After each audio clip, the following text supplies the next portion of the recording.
Please welcome Bob Phillips!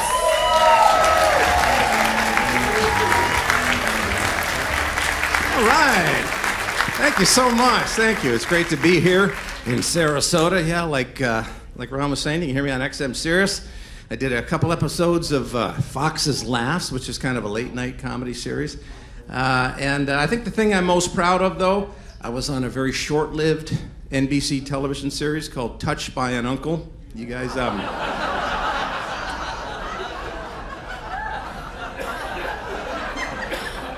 Thank you. You remember that little screen gem. That's good. I played the niece. It's a rough role. It's a rough role for a kid, especially if you're Catholic, you know, because you're getting it at work and at church. It never ends.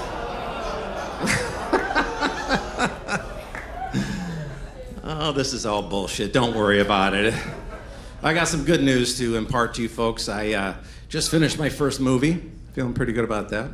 And yeah, thank you.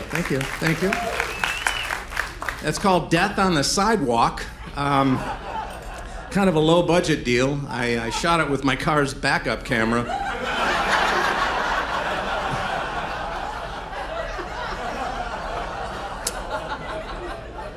You look surprised. So were the actors. They all had the same line. For the love of God, stop!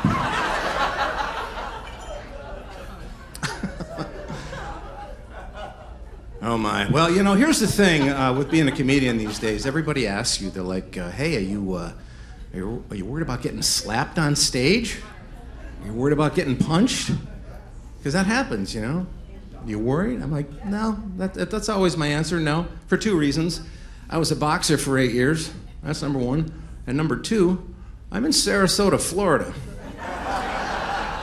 This is the only city older and whiter than me. My people, I am among you. Thank you. I figure if any of you want to take a poke at me, it's going to take you 20 minutes to get up here. I'm going to see you coming. I'm going to have a battle plan. I shouldn't be making fun like that. I shouldn't be. I just turned 60 myself a few days ago. Thank you. Got about 10% of you on that. That's exactly the kind of applause you want to give a guy who turned 60, right? It's like, whatever, man. Just tell your little jokes, okay? Why don't you do that? Try not to break a hip up there, all right? We got a Groupon for tonight. Don't fuck this up, Grandpa. I get it. You ever get a really shitty gift on your birthday? I mean a really shitty gift, the kind that strains friendships and familial relationships. Listen what I got. My best friend got me a $10 gift card to the Outback Steakhouse. I don't even like Australian food. And he put it in a card. I opened it, I'm like, what kind of asshole? He goes, well, it's the least I could do. I said, no shit. It really was. I can't think of anything less you could have done on my birthday. And I was kidding with him. I said, well, you could have got me a $5 gift card. He said they didn't have any. I'm like, you looked? Oh, so hurtful. Yeah, I feel good at 60. Physically, I feel, like I'm 30. I can still do whatever I want. But I've tipped over into old man. It happens gradually, and then all of a sudden, wham, I'm doing old man shit, okay? Let me give you an example. This is Tuesday, okay? Today is Tuesday. Today, I told a guy to have a good weekend.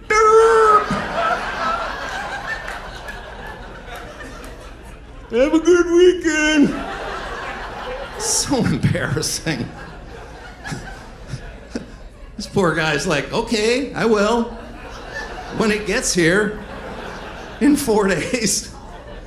I was so embarrassed that I did that. I said, hey man, I'm sorry, I just turned 60. He said, yeah, I could tell. I said, what tipped you off? He said, you're wearing 2 different shoes. I'm like, oh my God. And I was. Oh, that's embarrassing. Now you can play that off. You can play that off if they're at least similar shoes, you know, like tennis shoes, a couple of mismatched black dress shoes. But if you're standing there in a steel-toed boot and a flip-flop, they ain't buying your story. He's like, should I call somebody, man? Like, no, I'll be okay. Oh, yeah. Assisted living places, man. It's just getting kind of sad. You know, I was thinking about that. I'm like, you know, the two different shoes things. Do I just report to the assisted living place now? Do I turn myself in, or do I have to wait for them to come and get me? I don't know what the protocol is. What do I do? Just show up there and go, hey, I'm here. This guy's like, yeah? What's your problem? You look all right. I said, I'm wearing two different shoes. He goes, yes, you are. Come right in. Here's your helmet. Go wait in the day room. Dinner's at 4, Wheel of Fortune's at 7, lights out at 8. Don't hurt yourself. God. Assisted living. God, they're popping up everywhere. Now, this is Florida. You see them all over, right? They have the biggest one now. It's called A Place for Mom. Have you heard of this? A Place for Mom. That's kind of sad, isn't it? We used to have a place for Mom. It was at our house with us, right? We don't do that anymore. Like, I don't want that old bag living with me. She's farting all the time, yelling bingo every 8 seconds. I don't need that shit in my life.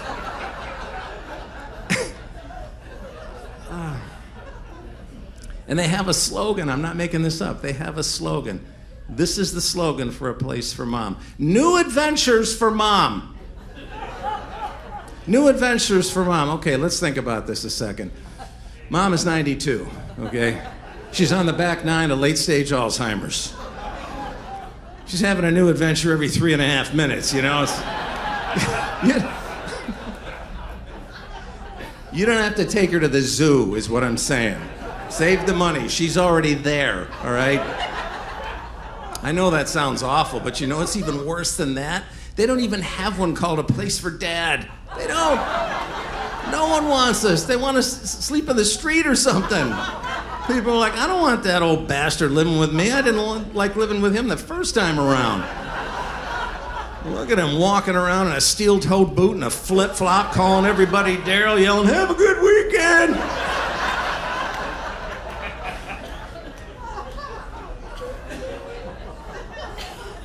Sad.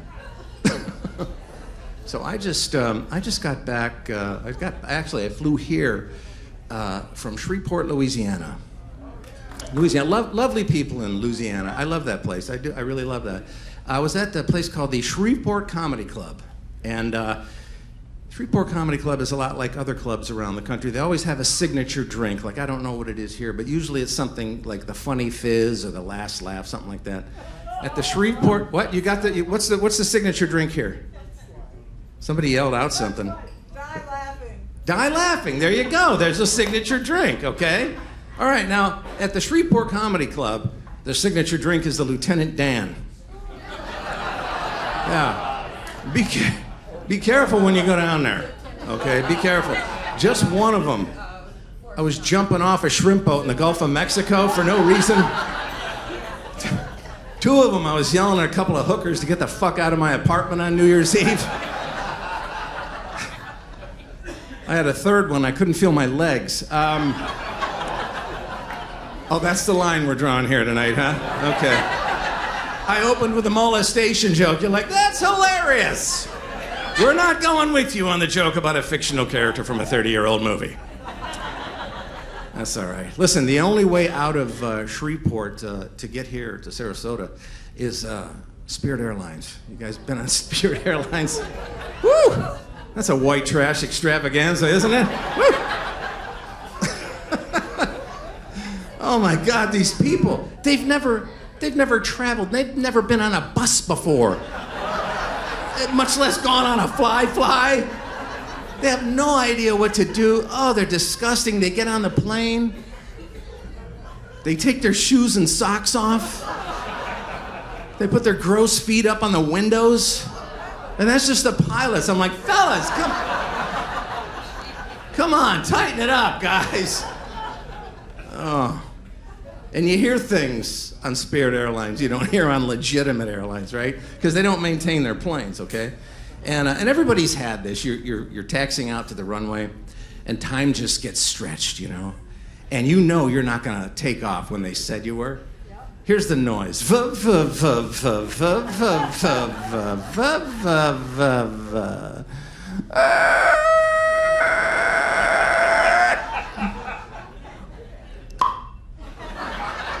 You know what it means? That means you're screwed. That's what it means. Get yourselves a Snickers, you're not going anywhere for a while. And we didn't go anywhere for a while. We're sitting on the runway, 15 minutes, half an hour, 45 minutes. Now an hour goes by, right? And I'm bored, so I take out my cell phone. I'm texting, I'm tweeting, I'm writing new jokes. Wrote a new joke on the runway in Shreveport. Here, it gets its debut tonight, people. There it is. Kids are growing up too fast these days. Too fast. I got a 4-year-old grandson. He's doing a juice box cleanse. Come on. Let them be kids. I said it was new. I didn't say it was great. God, you're so judgmental. Look at you. So yeah, I got my phone in my hands, and the air waitress comes over to me. I'm not calling her a flight attendant, okay? There was no flight. You right? You understand? There was nothing to attend to. This was a hostage situation. That's all this was. And she comes over. She's got that smarmy air waitress voice. She's like, "Sir, sir, I'm gonna need you to put that phone in airplane mode." And I'm like, "Para español, primo número dos." Very funny, sir. Very funny.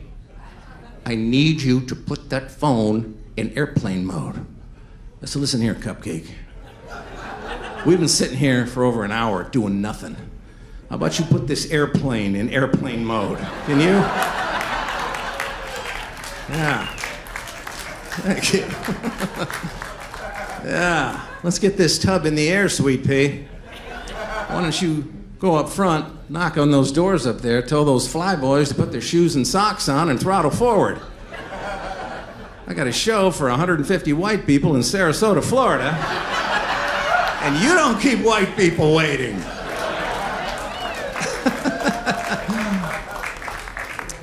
She's like, "Sir, I don't have any control over that." I said, "Well, you got control over that drink cart, don't you? Why don't you wheel that out, start slinging the bourbon, we'll all go flying without ever leaving the ground. It'll be awesome." Okay, I'm gonna level with you guys. I'm gonna tell you something. I didn't say any of that shit. I didn't. I wanted to, right? Like we all do. I thought about it. I rehearsed it. I pre-argued it, as one does. But at the end of the day, I sat there and I took it like a bitch because I was on Spirit Airlines and no one gives a shit.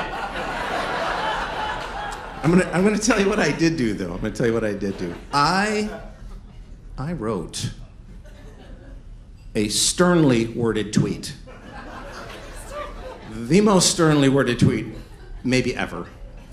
It was at Spirit, and I put in all caps, I said, "You suck!" And I hit send extra hard. I did that for all of us. I want you to know. Thank you. Yes, thank you. Thank you. Somebody's got to look out for the people, right? Yeah, I celebrated my birthday back home.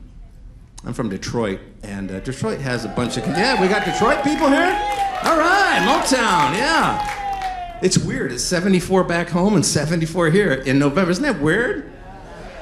Yeah, here's the thing, and you know what I'm talking about, Detroit people. Detroit casinos, you're only in them for like 30 seconds, and you realize these are not the people you saw on the billboards, right? Like, what happened to those people? They were good-looking people, right? A multicultural, multiracial party happening at the craps table. You know, everybody's winning so much, they got chips stacked up so high they're making chin rests out of them. They're clinking champagne glasses, everybody's getting laid. Oh! Not in Detroit, man. First thing I see is a guy playing baccarat with one shoe. I'm like, what the? How do you get in a casino with one shoe? Near as I can figure, they're now allowing patrons to bet footwear, and he lost. There he is, one shoe. Eating a fried bologna sandwich, drinking gin from a bag, and it was the one shoe that pissed me off the most. Because they carded me. I look like this everywhere I go. I'm in a suit all the time, just in case a board meeting breaks out somewhere. You gotta be ready. One shoe. Oh my God. Then I saw the woman, everybody, we see her. She's in every casino. Doesn't matter. Could be Monte Carlo, Vegas, Detroit. The 400-pound behemoth in her scooter. She's like the mayor of the casino. She's tooling around, you know, on that thing. She's got a little oxygen tank there in the air hose. Oh, it's a great look. Smoking through the tracheotomy hole in her neck.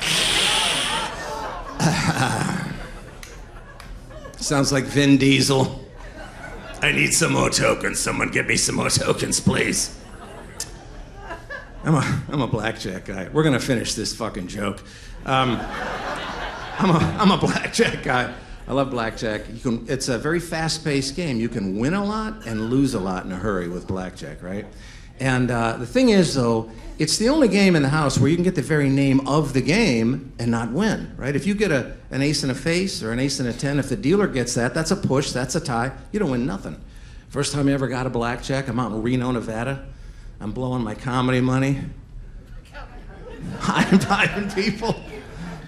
Dealer flips an ace in the face and says, oops, you had premature blackjaculation. I'm like, oh, sorry. I am so sorry. It's first time, a little excited, this whole region here. Did I get any on ya? Come here.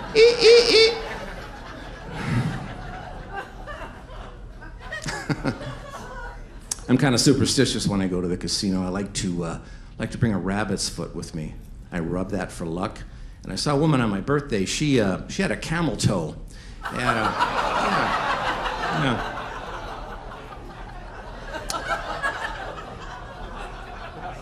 It was a little weird, I'll be honest with you. I'm just like, huh? It's pretty much all you can say when you see something like that, huh? I don't know how the hell she got that thing on a keychain. Huh, what the?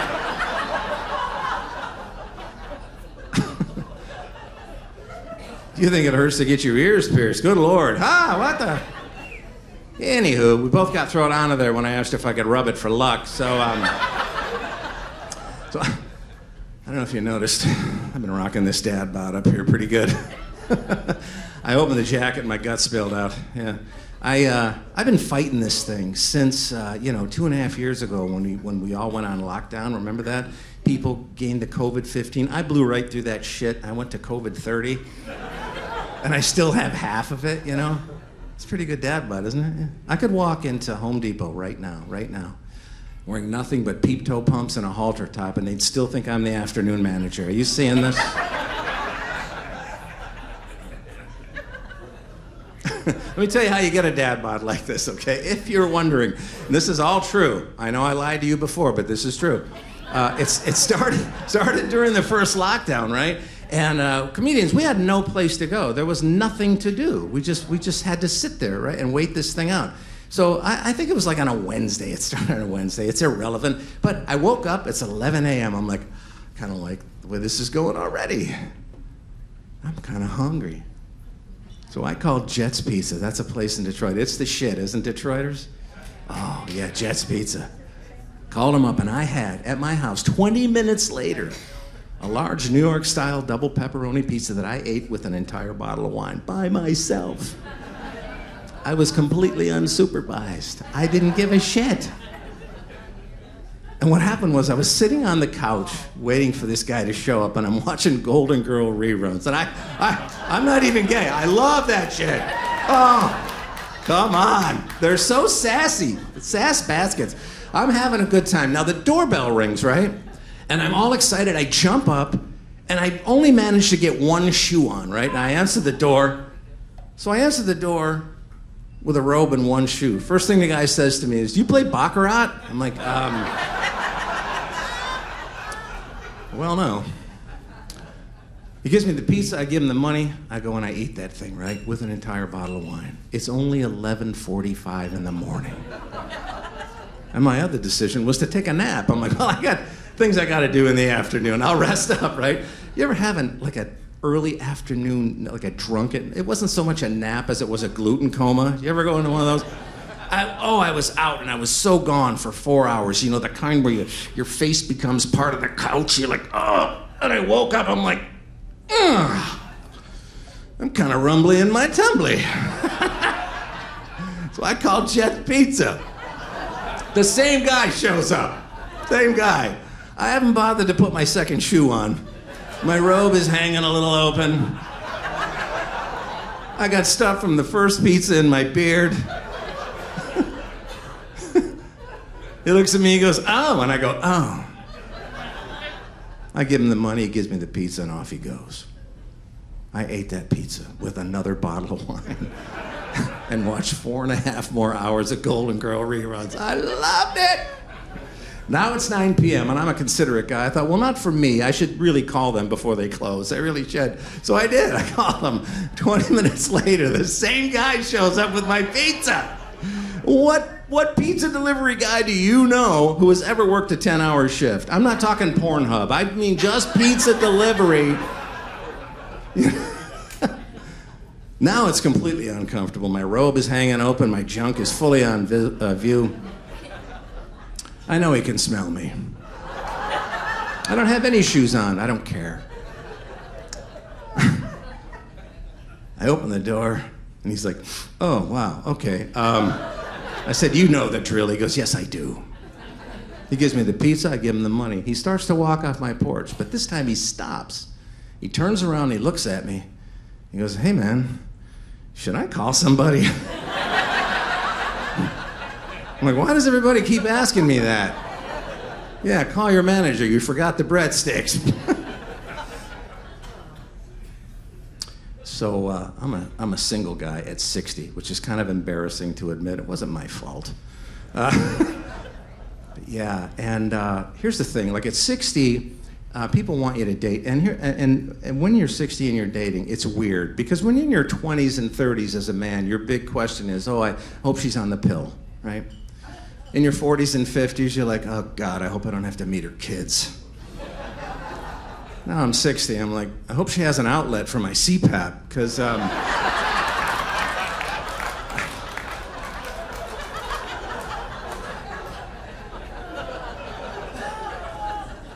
mean, I want to get laid. I don't want to die for it, you know?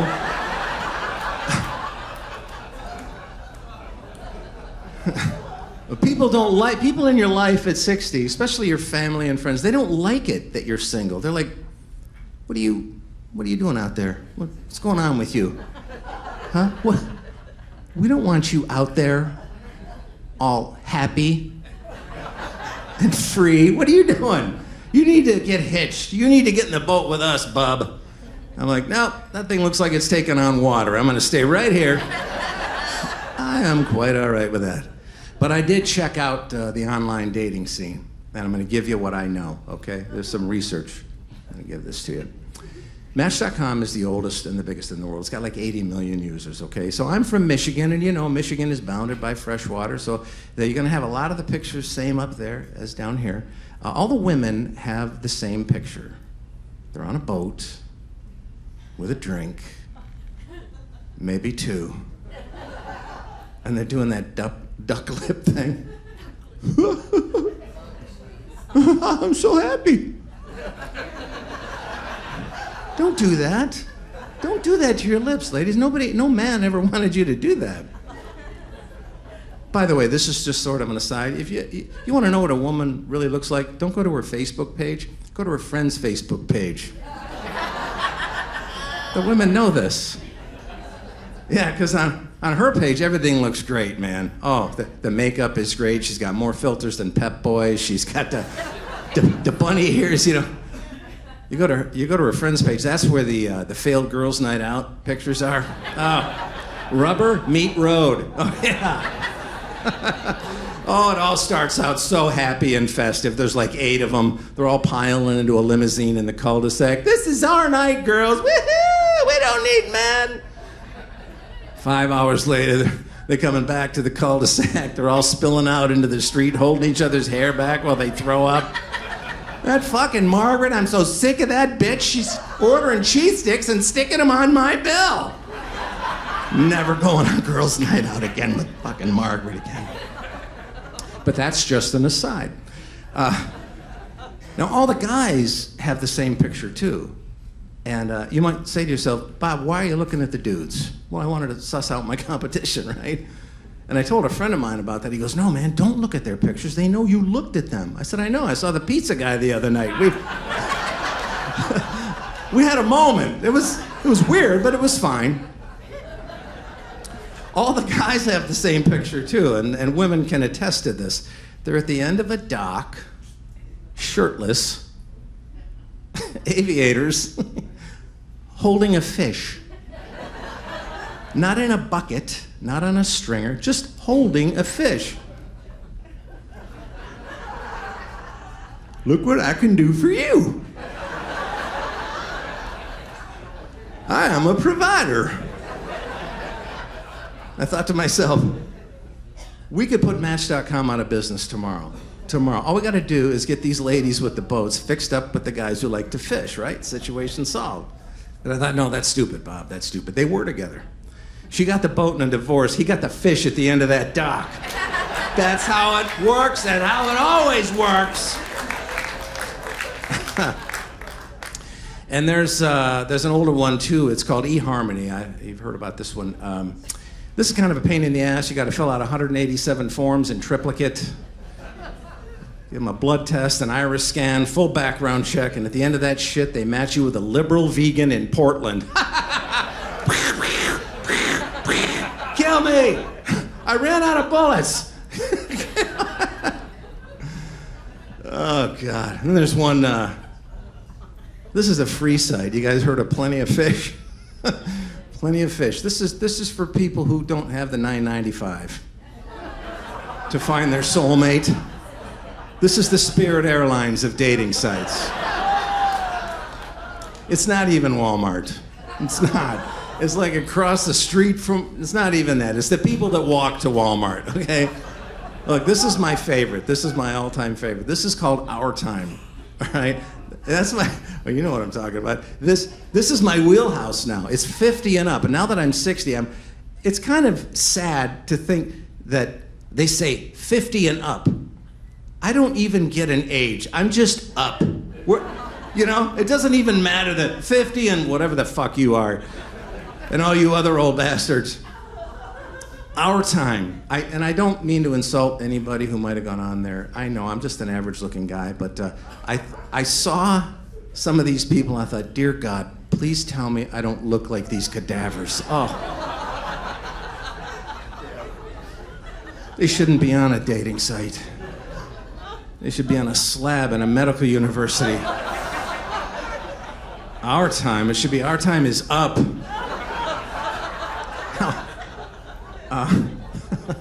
No, Match.com does this thing where they try to get your personality. They try to gauge who you are and what your interests are. And they ask you 3 questions like, what's your favorite color? What's your favorite movie? What's your favorite band? Our time is a little different. All right? They're like, are you on any prescription medication? Are you a fall risk? Who is your emergency contact? All right, folks, that's it for me. Have a good weekend!